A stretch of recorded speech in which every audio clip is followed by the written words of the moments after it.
Millionaire hires a nanny for his sick son, installs cameras, and discovers something shocking. The Cortez mansion stood imposingly against the Boston sky, its mirrored windows reflecting the setting October sun. Leonardo Cortez watched the city from his office on the top floor, a glass of whiskey untouched on the mahogany table. His dark brown eyes were fixed on a distant point, while his mind wandered through the empty corridors of his own life. The soft sound of the door opening brought him back to reality. Margaret, his assistant for over a decade, entered with a black folder in her hands. "Mr. Cortez, the CVS of the candidates you requested." Her voice was professional, but Leonardo detected a note of concern. She knew the situation too well to maintain total neutrality. "How many this time?" he asked, turning his chair to face her. 15, all with excellent references and experience with children who need special care. Leonardo picked up the folder, quickly flipping through the documents. Each candidate looked perfect on paper, but he knew better than anyone how appearances could be deceiving. "Schedule interviews with the top 3 for tomorrow, sir." Margaret hesitated. Dr. Matthews called. "He insists that Lucas needs stability. Changing babysitters every 2 months isn't. I pay Dr. Matthews to look after my son's health, not to give me advice on how to run my household." Leonardo cut in, his voice as icy as the wind outside. Margaret nodded, recognizing the cue to leave. Before she left, however, she stopped at the door. "Lucas asked if you'd have dinner with him tonight." A muscle tensed in Leonardo's jaw. "I have a video conference with investors in Tokyo. Tell him that." He paused, remembering the disappointed expression his son always had when he received his apology. "Cancel the conference. I'll be there at 7. Alone again. Leonardo opened the top drawer of his desk and took out a photograph. Catherine was smiling at the picture, her green eyes shining with the same intensity that Lucas had inherited. 5 years had passed since the accident, but the pain remained as vivid as on the first day. Downstairs, she heard Lucas' characteristic cough, followed by the gentle voice of Mrs. Peterson, the temporary nanny. She was the 5th this year. Leonardo knew he needed to find someone permanent, but the idea of entrusting the care of his son to a stranger terrified him. Walking down the marble stairs, he found Lucas in the living room, wrapped in his favorite blanket, watching a documentary about the oceans. When he saw him, the boy smiled, and Leonardo felt the familiar tightness in his chest. Lucas was the living image of Catherine, from his golden curls to the freckles that dotted his nose. "Dad, are you having dinner with me tonight?" "Yes, champ." "How about we order that pizza you like?" Lucas's eyes lit up, but then a cough shook him. Mrs. Peterson approached with the inhaler, and Leonardo watched helplessly as his son struggled to breathe. Moments like this reminded him of how much was at stake, how much he needed to protect the only person who still mattered in his life. Later, after putting Lucas to bed, Leonardo sat in his private office, turning on the monitors that showed every room in the house. It was his nightly ritual to check that everything was in order and that his son was safe. Tomorrow, he would interview the candidates, and one of them would be chosen to be part of this hermetically controlled world he had built.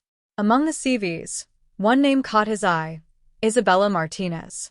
Her references were impeccable, her experience with sick children extensive. But it was something about her photo that stopped him, a genuine smile that reached his eyes, unlike the rehearsed expressions of the other candidates. The phone rang, interrupting his thoughts. It was her lawyer, Richard.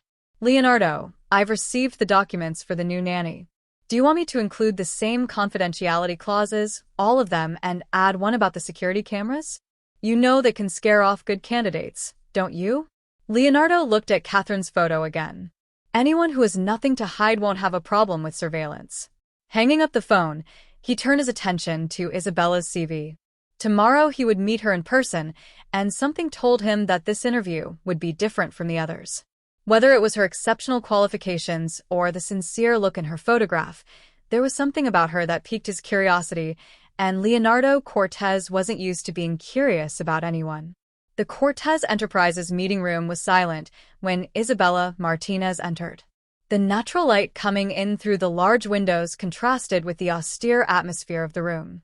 Dressed in a discreet navy blue ensemble, she maintained a serene posture, although her heart was beating fast. Leonardo Cortez watched her from the other side of the glass table, analyzing every detail. His eyes, trained in assessing people, noticed her delicate but firm hands, the way she maintained eye contact without showing intimidation, and above all, the calm that emanated from her presence. Ms. Martinez, he began, his voice controlled. Your resume is impressive. 6 years caring for children with special needs, specialization in pediatric nursing, exemplary letters of recommendation.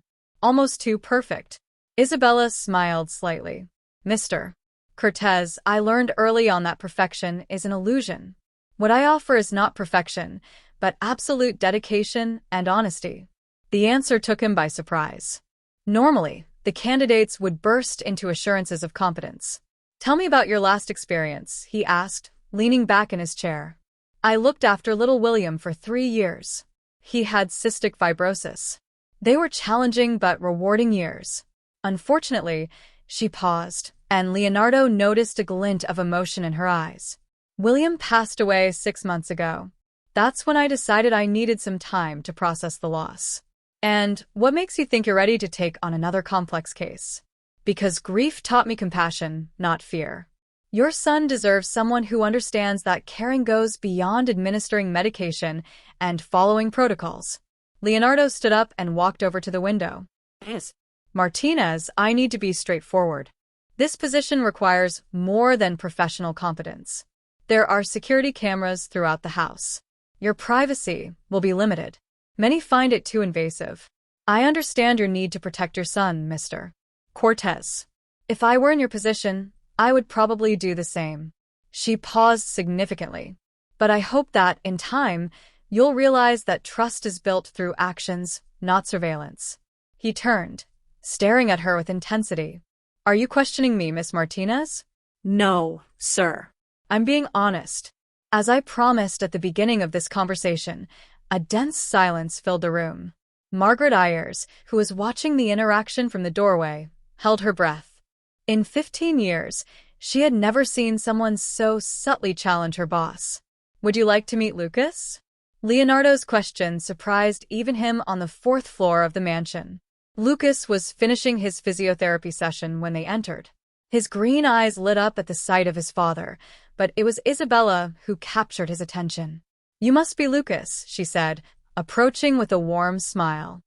I hear you're a fan of documentaries about oceans. The boy's face lit up. Do you like them too? I love it. Did you know that humpback whales sing different songs every year? Lucas laughed, a sound that made Leonardo freeze. He hadn't heard that laugh in weeks for the next hour. Isabella talked to Lucas about abyssal seas, coral reefs, and her experience as a volunteer in an aquarium. Leonardo watched, noticing how she naturally included breathing exercises in the conversation without Lucas realizing he was being treated. Dad, Lucas called out when Isabella left to get some water. She's different from the others. Leonardo nodded thoughtfully. Yes, she is.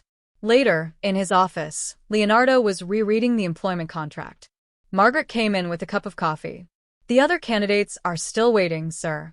Cancel the interviews, he replied, without taking his eyes off the document. Miss Martinez starts tomorrow. Are you sure? She was quite frank during the interview. Leonardo looked up. Precisely why. Lucas needs someone who isn't afraid to tell the truth, even if it means confronting me occasionally. That evening, while checking the cameras one last time, Leonardo stopped at the recording of the conversation between Isabella and Lucas. There was something about the way she interacted with her son, a mixture of professionalism and genuine affection that he couldn't ignore. His phone vibrated with a message from Richard. Contract sent to Mr. Martinez. She has already signed and returned it. Start tomorrow at 7 a.m. Leonardo looked at the photo of Catherine on his desk. What would you think of her, my love? He whispered into the silence. The answer came in the form of a memory. Catherine always said that eyes don't lie, and Isabella Martinez's eyes conveyed a truth he couldn't deny. Closing the monitors, Leonardo allowed himself a moment of hope.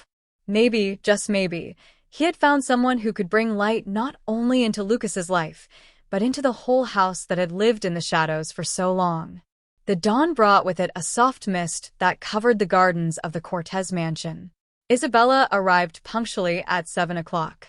Carrying a modest bag and a small package wrapped in colored paper, Margaret greeted her in the entrance hall, her heels echoing on the marble floor. Mr. Cortez is video conferencing, but he left detailed instructions about Lucas's routine, Margaret explained, guiding her up the stairs.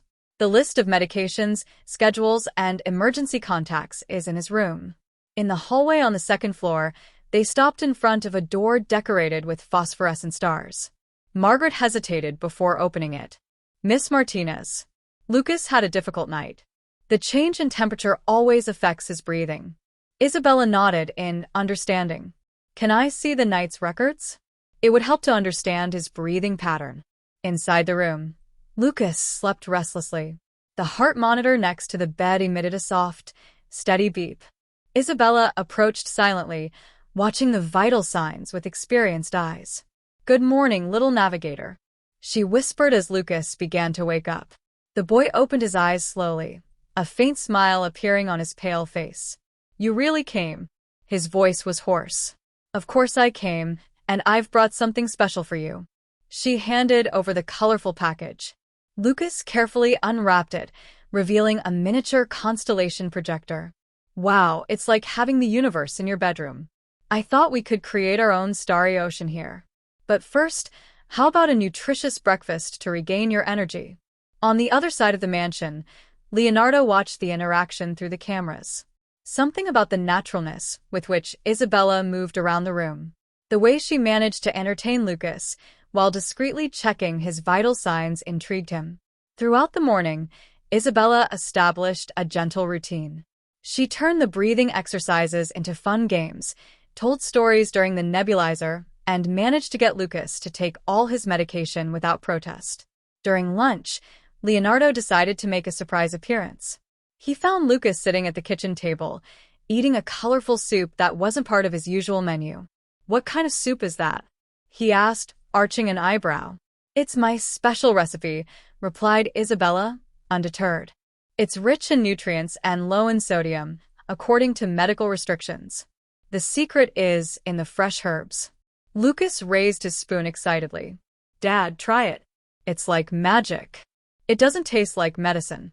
Leonardo hesitated for a moment before accepting the spoonful his son offered. The taste surprised him. It really was delicious. Mrs.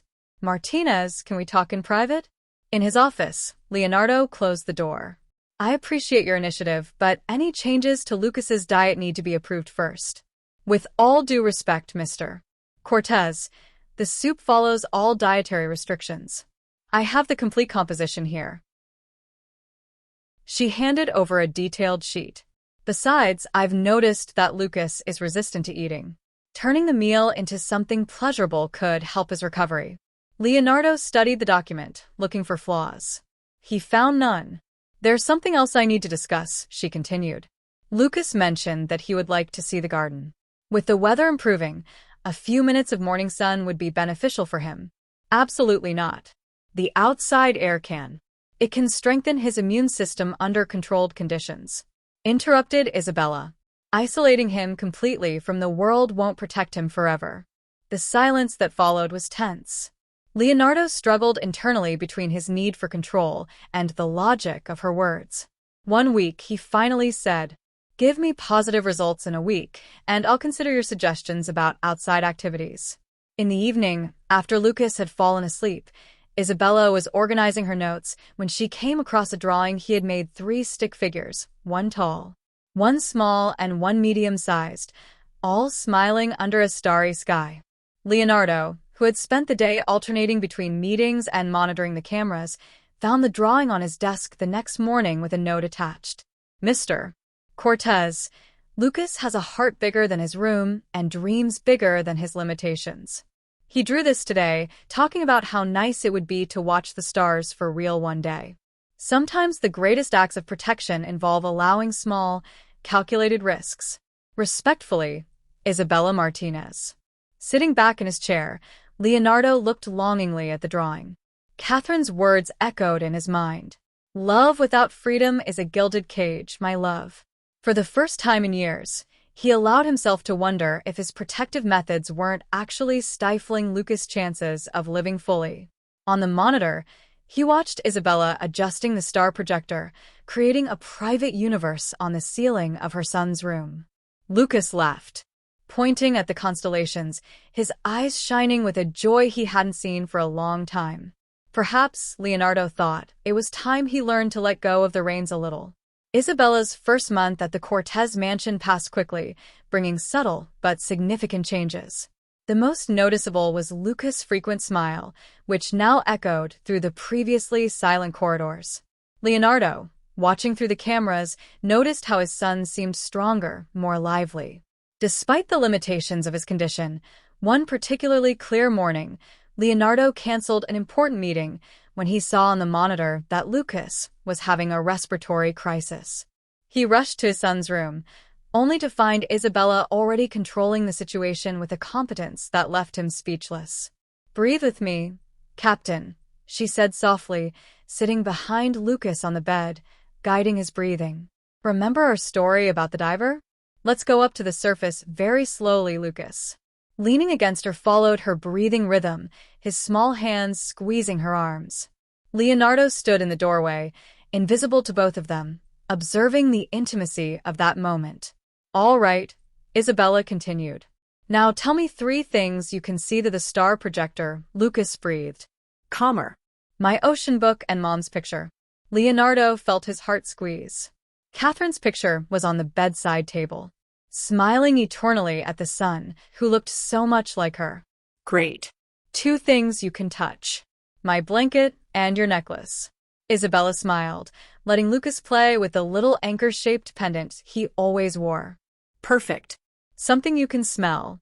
The chamomile tea you make.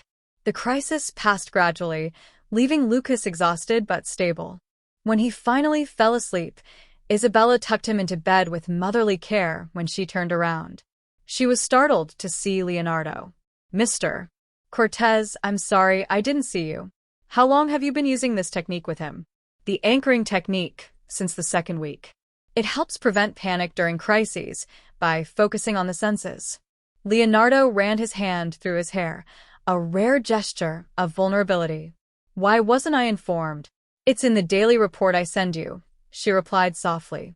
Page 3, paragraph 2 of last week's report. He remembered the document he had barely skimmed. Too busy with mergers and acquisitions, guilt hit him like a punch. "Mr. Cortez." Isabella hesitated before continuing. "Can I make a suggestion?" He nodded, still watching his sleeping son. "Lucas needs his father as much as he needs his medication. His presence has a therapeutic effect that no treatment can replace.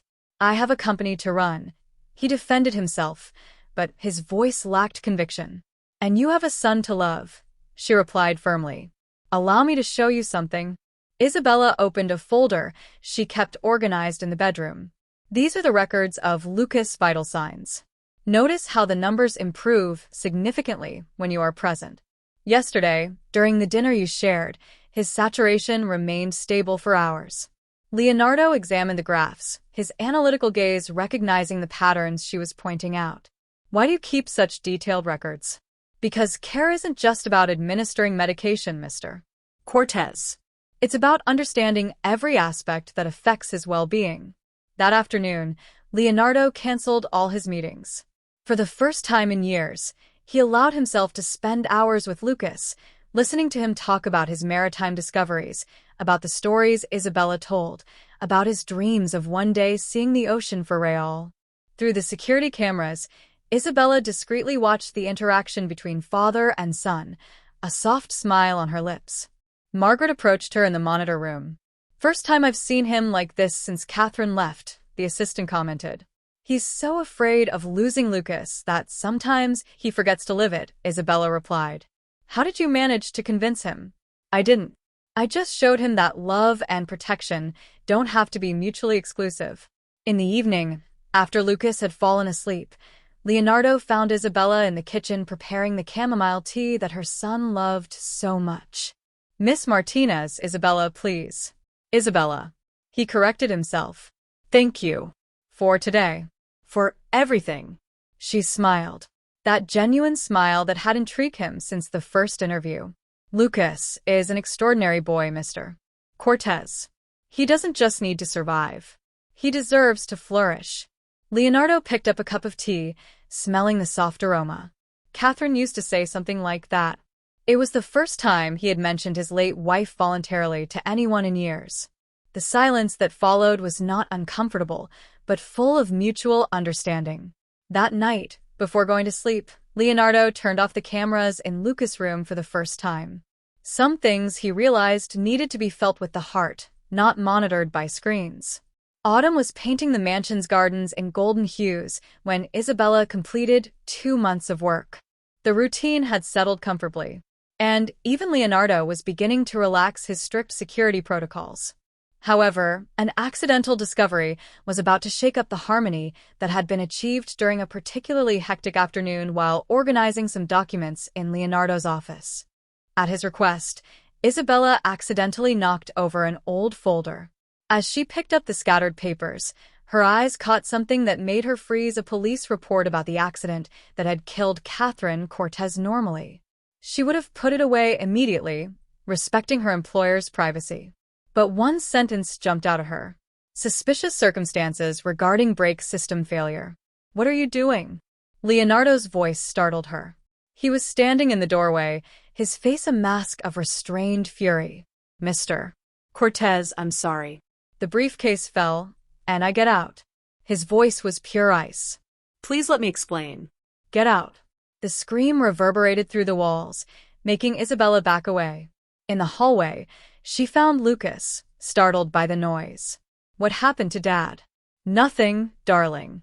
Sometimes adults need a moment alone. She led him to his room, trying to remain outwardly calm while his heart was pounding.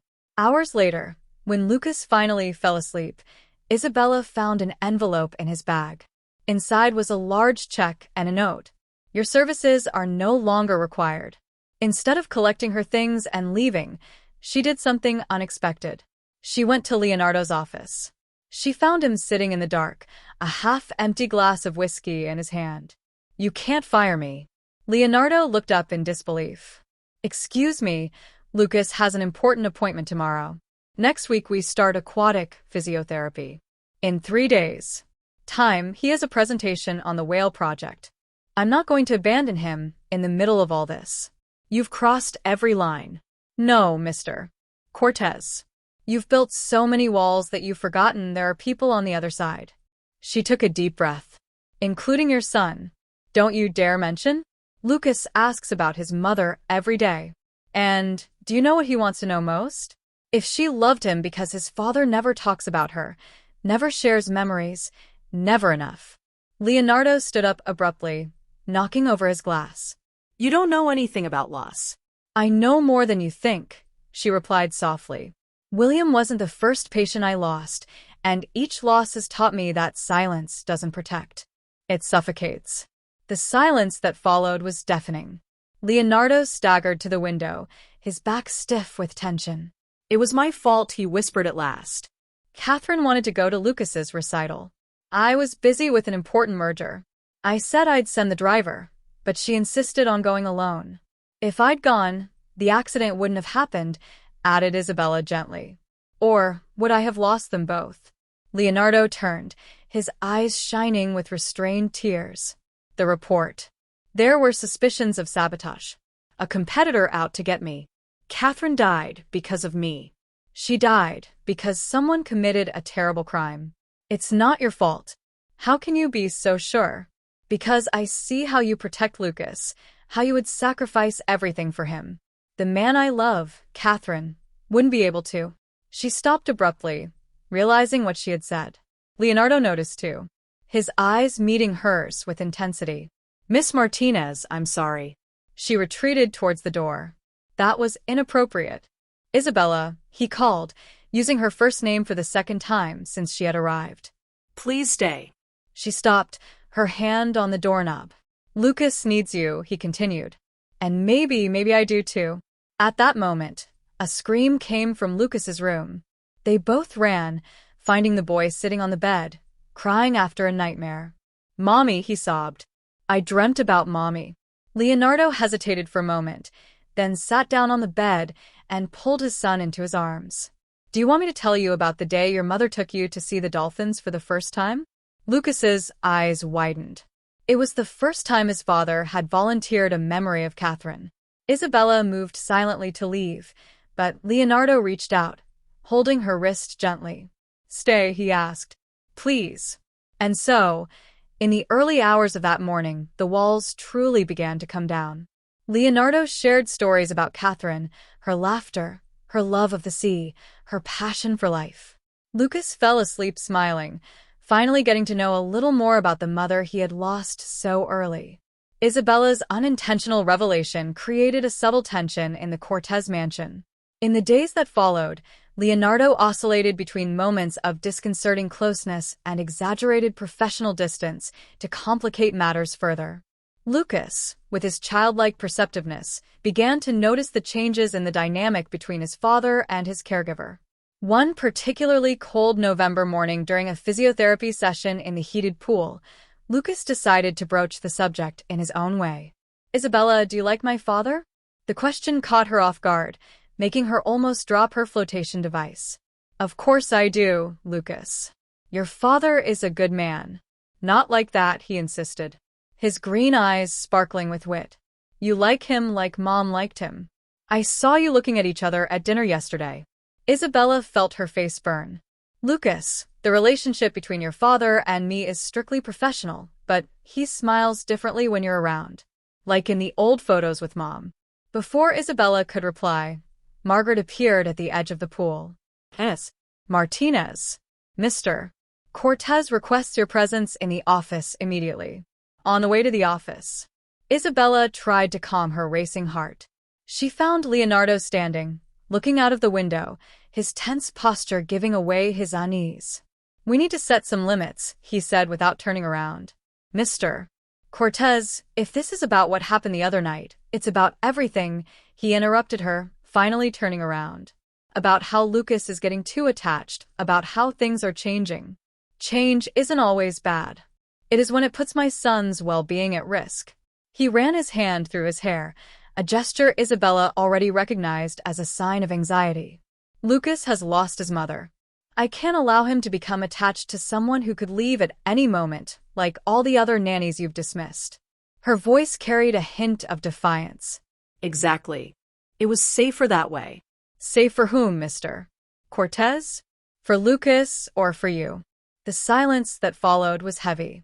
Leonardo approached his desk, picking up an old photo. "Catherine and I met in college. She was everything I wasn't. Spontaneous, full of life.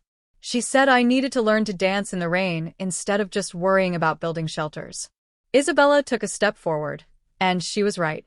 "When I lost her," her voice faltered, "I promised that I would never allow anyone to become so important again, that I would protect Lucas from any similar pain." "But you're failing miserably at that," she said softly. He stared at her, surprised by her frankness. "You're failing because love isn't something we can control, Mr. Cortez. Your son needs to learn to love, to trust, to connect with people, even if that means risks. Like you?" The question came out almost as a whisper. Like anyone he chooses to let into his heart, Leonardo reduced the distance between them, his eyes fixed on hers. "What about me, Miss Martinez? What choices do I have?" Isabella's heart raced. "The same as all of us. We can hide behind walls, or—" She didn't finish her sentence. Leonardo had come even closer, his hand lightly touching her face for a moment. Time seemed to freeze. "Dad, Isabella." Lucas' voice broke the spell. "Look what I managed to do in the pool." They moved away quickly, like teenagers caught red-handed. Lucas rushed into the office, soaking wet and beaming, Margaret on his heels with a towel. "I'm sorry, Mr. Cortez." He insisted on showing off his swimming progress. Leonardo looked at his son, then at Isabella, and finally at the photo of Catherine on his desk. It was as if 3 different worlds were colliding in his mind. "Lucas, you need to dry off and warm up," said Isabella, regaining her professional composure. Come on, before you catch a cold. As she led Lucas out, Leonardo called out to her. Miss Martinez. She stopped at the door without turning around. Tomorrow night, after Lucas has gone to sleep, can we continue our conversation? I'm not sure we should, Mr. Cortez. Please.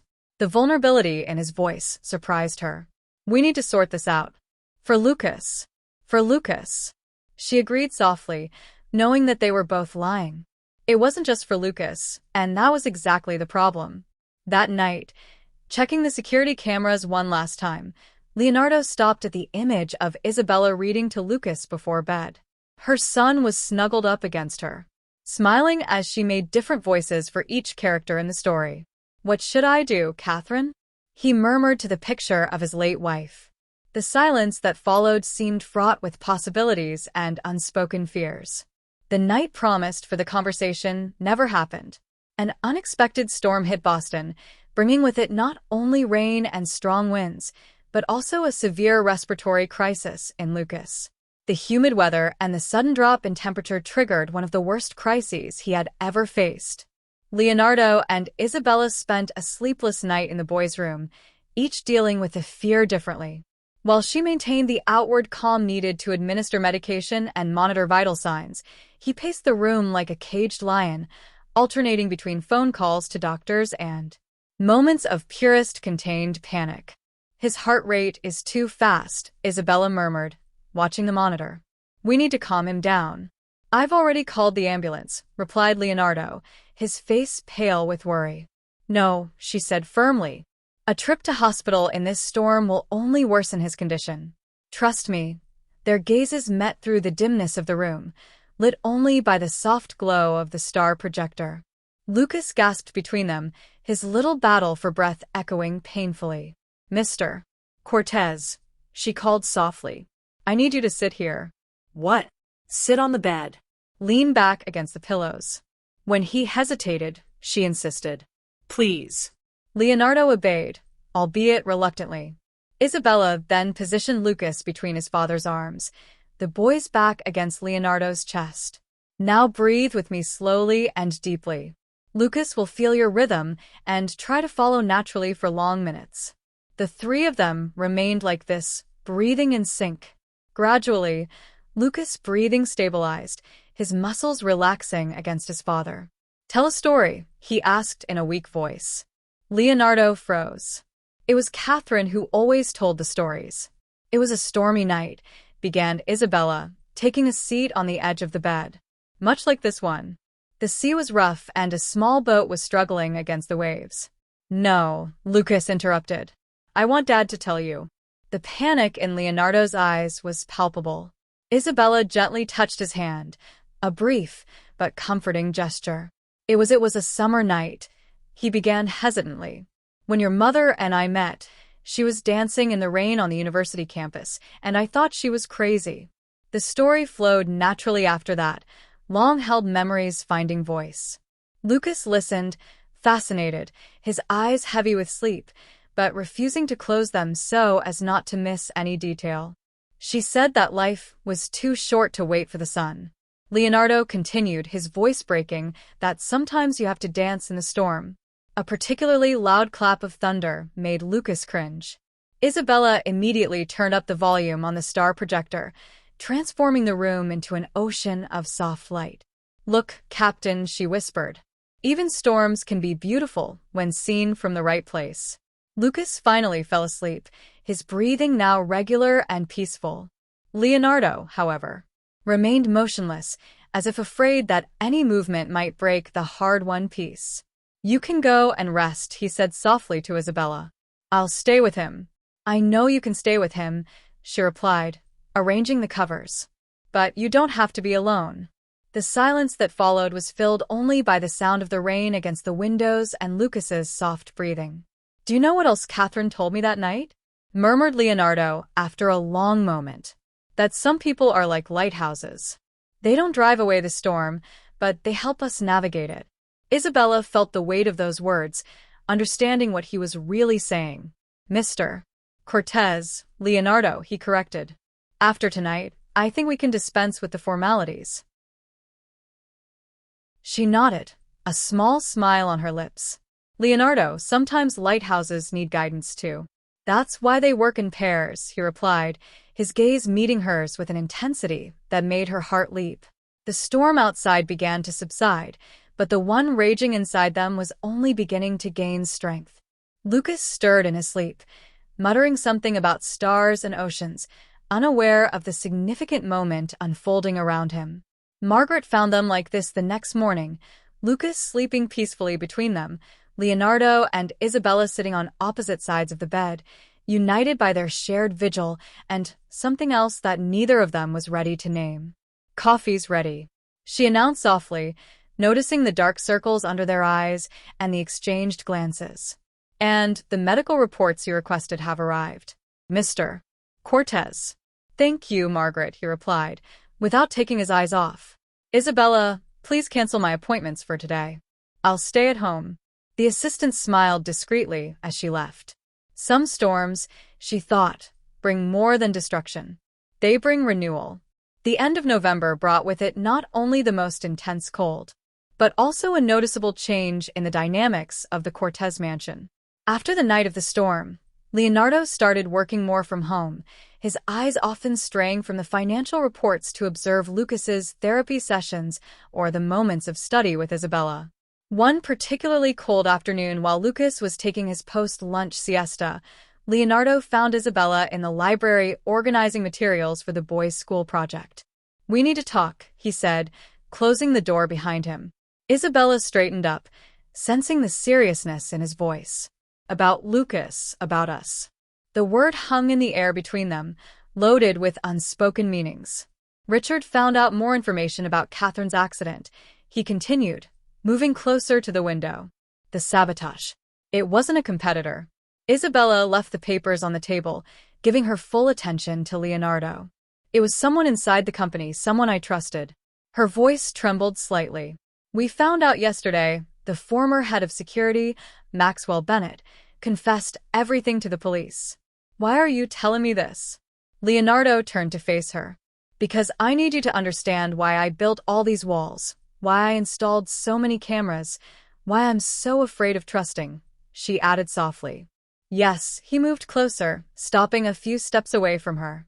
"But you broke down every wall I built with your honesty. Your dedication to Lucas, a coughing fit coming from Lucas's monitor, interrupted the moment." They both moved instinctively towards the door, but the sound soon ceased, indicating that the boy had gone back to sleep peacefully. "See," said Isabella with a small smile. "Not all interruptions are emergencies." "You've changed everything," Leonardo continued, as if he needed to say it before he lost his nerve. "The way Lucas smiles now, how he talks about the future, how he finally gets to know his mother through your stories." Leonardo nodded, swallowing dryly. "Catherine always said that true love isn't just about protecting, but about setting free. I didn't understand that until you came along, Leonardo." Isabella took a step back. "I'm your employee. I look after your son. We can't or won't." The question caught her off guard. "It's not that simple." Why not? "Because I have my own walls," she finally admitted. "William wasn't just a patient I lost. He was my brother." The silence that followed was deafening. "For 3 years, I cared for him, battling cystic fibrosis. I gave up everything. Relationships, career, personal life. When he left," she took a deep breath, "I promised myself that I would never again allow myself to love someone I could lose." Leonardo reduced the distance between them, taking her hands in his. "So we're 2 cowards, 2 wounded protectors," she corrected, not resisting the touch. "Lucas asked me something yesterday," he said, his thumb tracing gentle circles on her palm. "He asked if it was wrong to be happy, even though he missed his mother." Isabella felt tears forming in her eyes. "And what did you say?" "I said that Catherine would be furious if we thought that honoring her memory meant living in sadness." At that moment, a sound of footsteps in the hallway made them separate quickly. Margaret entered, stopping abruptly as she sensed the charged atmosphere. "Sorry to interrupt, Mr. Cortez. The council is waiting on the line." Leonardo nodded, reluctant to break the moment. I'll be there in a minute. When Margaret left, he turned to Isabella one last time. Have dinner with me tonight after Lucas goes to sleep. I don't think it's appropriate. Not as boss and employee as Leonardo and Isabella. She hesitated, years of self-preservation, fighting the urge to say yes. And Lucas? Lucas already knows. In fact, he was the one who suggested that I stop being silly and ask you to dinner. An involuntary smile appeared on her lips. He said that, in those exact words. So what do you say? Before she could answer, Lucas' sleepy voice sounded through the monitor. Dad. Isabella, saved by the gong, she muttered, moving towards the door. That's not a no, observed Leonardo. It's not a yes either. Yet. His smile followed her up the stairs, making her heart dance in a way it hadn't felt for years. In Lucas's room, she found the boy sitting on the bed, rubbing his sleepy eyes. I dreamed about Mommy, he said when she sat down next to him. She was smiling and said she was happy. Isabella felt her heart squeeze. Is that so? Yes. And she said that sometimes you have to be brave to be happy. She looked at the door where Leonardo was now standing, watching the scene with soft eyes. You know something, Lucas? I think your mother was very wise. So you're having dinner with Dad? Isabella laughed, surprised by the boy's insight. We'll see. Now how about we finish that project on whales? The dinner took place, not that night, but a week later, when the first snow of winter began to fall on Boston. Leonardo had prepared everything with meticulous care. The table on the enclosed, heated veranda decorated with soft lights, the specially chosen menu. Even a small jazz ensemble playing in the background. Isabella arrived punctually at 8 o'clock after putting Lucas to bed. She wore a simple navy blue dress that made her eyes sparkle like sapphires. I thought you said no, teased Leonardo, pulling out the chair for her. Technically, I never said no, she replied, smiling. I just put it off until I was sure. Sure of what? That it wouldn't harm Lucas. Leonardo poured wine for them both, his movements deliberately slow. And you came to a conclusion. Actually, it was Lucas who helped me decide. She took a small sip of wine. He showed me something today.